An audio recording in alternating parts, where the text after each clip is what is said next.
Sekarang kita menginjak malam 17 yang dikenal dengan malam nuzulul Quran. Tahun kemarin saya yang ceramah Pak di sini tentang nuzulul Quran. Pasti kalau saya bahas kembali, biasanya baik bapak-bapak, ibu-ibu sudah 1 tahun yang saya sampaikan, biasanya sifatnya barhok, sudah bubar, atau ketika sudah disampaikan sekarang baru pulang ke rumah nonton Ikatan Cinta langsung lupa apa materi yang disampaikan oleh para ulama. Kemarin kita membahas tentang bagaimana nuzulul Quran, proses terjadinya Quran diturunkan ke muka bumi dengan berbagai macam pendapat, dengan berbagai macam argumen dari para ulama. Sehingga ada seorang sahabat bertanya kepada Rasulullah Shallallahu Alaihi Wasallam, "Ya Rasulullah, sebetulnya Al-Quran itu diturunkan dalam 1 malam atau Quran itu diturunkan dalam waktu 22 tahun 2 bulan 22 hari?" Maka jawaban Rasulullah Shallallahu Alaihi Wasallam yang menyatakan Al-Quran diturunkan dalam waktu 1 malam itu adalah benar. Dan tatkala Al-Quran diturunkan dalam jangka waktu 22 tahun 2 bulan 22 hari, itu pun kata Rasulullah Shallallahu Alaihi Wasallam adalah benar, tidak ada keraguan di dalam. Timbullah pertanyaan kembali dari para sahabat, kenapa ya Rasulullah sehingga kau mengeluarkan suatu 2 pendapat yang mana pendapat itu berbeda dari segi waktu? Maka kata Rasul, Allah menurunkan Al-Quran pertama dari Allah secara utuh hanya dalam waktu 1 malam, bal huwa Qur'anun mazid fi lauhim mahfuz. Allah menurunkan Al-Quran secara utuh hanya dalam 1 malam. Ke mana? Ke lauhim mahfuz. Setelah ke lauhim mahfuz, Allah menurunkan kembali sampai diibaratkan atau dijelaskan di dalam Al-Quranul Karim, inna anzalnahu fi lailatin mubarakah. Inna sesungguhnya anzalna telah kami turunkan Al-Quranul Karim fi lailatin pada 1 malam mubarakah yang penuh dengan keberkahan.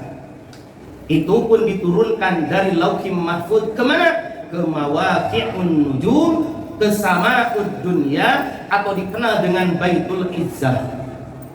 Jadi ada 3 nama Pak. Bukan berarti nama ini berbeda, 1 tempat tapi memiliki 3 nama.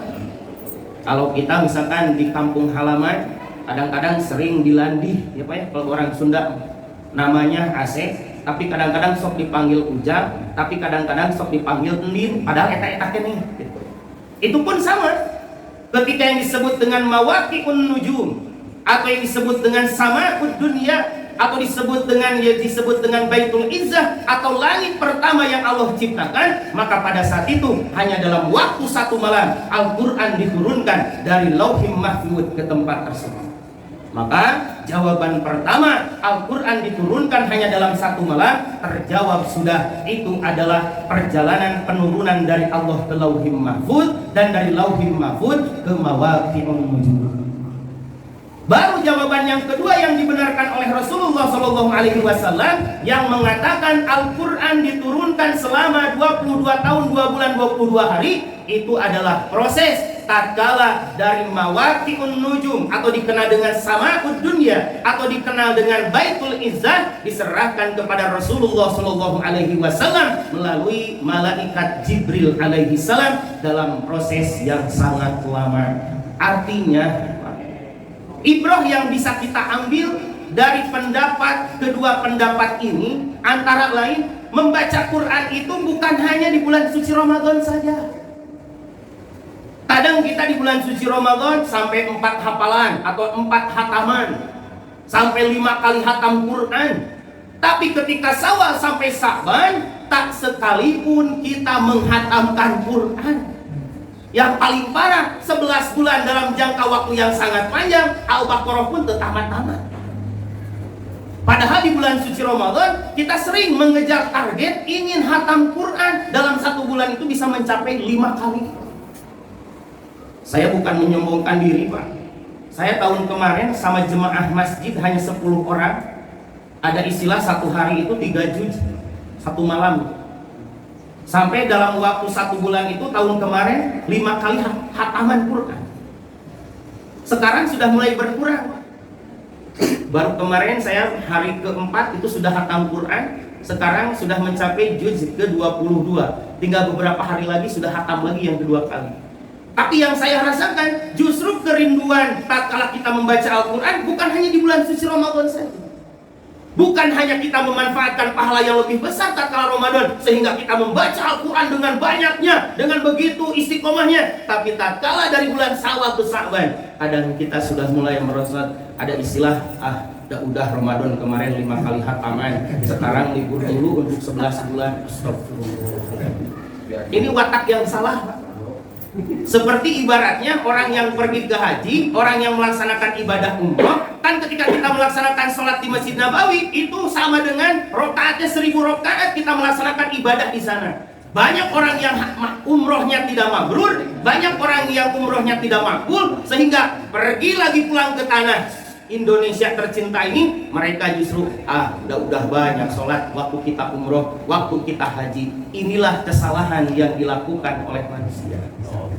Makanya ketika kita mengetahui tentang masalah nuzulul Quran, yang paling diharapkan oleh Rasulullah SAW justru bukan banyaknya Quran yang dibaca di bulan suci Ramadan, tapi keistiqomahan kita membaca Al-Quran dari bulan suci Ramadan sampai dengan bulan Ramadan yang akan datang.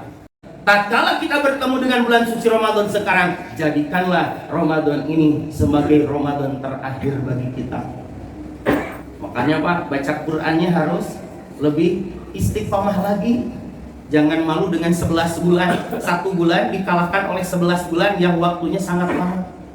Karena watak tadi memiliki sifat tidak mau, malas dan sebagainya, sehingga Al-Quran hanya sebagai tumpuan pembacaan yang dilakukan setahun sekali di bulan suci Ramadan. Apakah tidak baik? Baik, tapi lebih baiknya dan sangat baiknya Al-Quran dibaca oleh kita dalam jangka waktu yang istiqomah dan juga panjang dalam kehidupan kita. Sehingga Rasulullah SAW mengatakan di dalam hadisnya, ada 3 aspek yang mana Al-Quran ini diturunkan oleh Allah Subhanahu wa Ta'ala bukan hanya sebagai bacaan, bukan hanya sebagai cerita, bukan hanya sebagai informasi. Justru Al-Quran pertama diturunkan oleh Allah Subhanahu wa Ta'ala adalah untuk meluruskan akidah umat-umat pada masa dulu.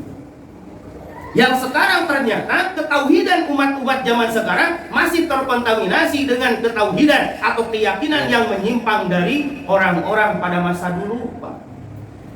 Ada istilah kalau orang dulu mah, kalau di atas rumah ada gagak, Pak, burung gagak, itu diyakini si penghuni rumah bakal hamil, Pak. Menurut saya jauh-jauh gagak dengan hamilnya seorang perempuan. Dan tetap yang hamilin itu adalah suaminya, Pak. Tidak mungkin ada gagak bisa memperkosa manusia. Tapi orang tua dulu punya keyakinan seperti itu. Tatkala keyakinannya dikuatkan, tatkala keyakinannya melewati yang disebut dengan kudrat irodatnya Allah Subhanahu wa Ta'ala, maka tauhid seperti itulah yang harus kita cegah, yang harus kita tinggalkan. Kenapa? Karena menyimpang dari tauhid kepada Allah Subhanahu wa Ta'ala. Terus lagi, Pak, dulu kalau ada hewan yang sering berbunyi seekor burung, sok disebut nanti cungcuing. Wik, sorangannya Pak. Sampaikannya bakal lain maut jasa. Lu karunya teh aki-aki Pak, pot-potan pensiun maut. Apalagi orang tua yang umurnya sudah mencapai 63, saya pot-potan itu kamu bikin cung-cuing teh. Sampai tidak mau keluar dari rumah, dia senantiasa berzikir di masjid. Karena apa? Adanya bunyi hewan cung-cuing yang menandakan bahwa bagi orang tua dulu adalah menandakan akan ada suatu kematian. Padahal semua itu tidak mungkin terjadi. Sekalipun benar-benar terjadi, itu adalah sesuatu kebetulan saja, Pak. Orang tua dulu seperti itu. Makanya sekarang tidak ada cung-cuing pun banyak orang yang mati, Pak. Covid saja kemarin hampir kurang lebih ada 250.000 orang meninggal. Kebayang kalau diisyaratkan adanya cungcuing. Cigana eta manuk cungcuing berat, Pak. Dahayo mah disadap. Nah ini Pak, makanya tauhid kita luruskan. Ya. Salah satu bentuk tauhid yang harus kita tekankan kepada Allah Subhanahu wa Ta'ala, yaitu salah satunya istiqomah dalam beribadah kepada Allah. Kita tahu Pak, dalam hadis Rasulullah SAW, sepertiga dari bulan suci Ramadan, Rasul itu yang dilakukan oleh Rasul adalah menyingsingkan lengan baju. Artinya memperbanyak wudu, memperbanyak berdiam diri di masjid, memenuhkan atau mensejahterakan dan meramaikan masjid untuk berzikir dan membaca Al-Qur'anul Karim. Tapi di kita kebalikan, Pak. Jadi pada masa Rasulullah di awal kosong, terakhirnya banyak. Kalau di kita mah dibalik. Awalnya penuh, akhirnya saya Pak Haji hampir kurang lebih masjid yang saya singgahi untuk tarawih itu 15 masjid. Ternyata semua sama. Sama. Karena faktor apa yang tadi? Justru sunnahnya Rasul itu tidak dilakukan. Justru di ujung akhir Ramadan seharusnya kita lebih semangat. Kalau kita sekarang hanya terbalik, kesemangatan kita bukan hanya di masjid, justru kesemangatan kita terbalik di mana? Di Jogja, di Matahari, di ITC, di MTC, di MIM.